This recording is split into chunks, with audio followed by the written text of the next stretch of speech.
भगवत गीता से मिलने वाली सीख, आप किसी भी स्थिति में कर्म किए बिना और उसका फल पाए बिना रह ही नहीं सकते।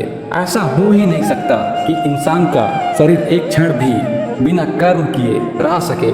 ऐसा हो ही नहीं सकता कि इस सृष्टि का एक कण एक क्षण के लिए भी बिना किसी कर्म के रह सके।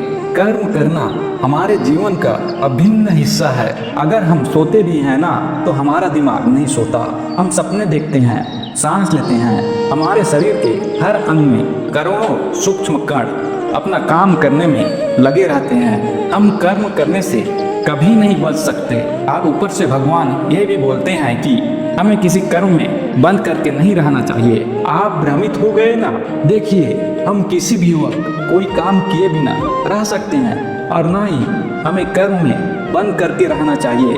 कहने का मतलब ये है कि हम जो भी करते हैं वह यह मान कर करें कि करने वाला मैं नहीं हूँ, बल्कि करने वाला वह है ऊपर वाला भगवान। मैं तो केवल एक कारण मात्र हूँ उसको करने के लिए। इस काम को मैं नहीं कर रहा हूँ, बल्कि यह काम मेरे द्वारा हो रहा है, मेरे द्वारा कराया जा रहा है। और हमारी सोच इस स्तर की होगी तो हमें कभी भी कोई दुख नहीं मिलेगा, हमें कभी भी पश्चाताप नहीं होगा, हमें कभी घमंड नहीं होगा।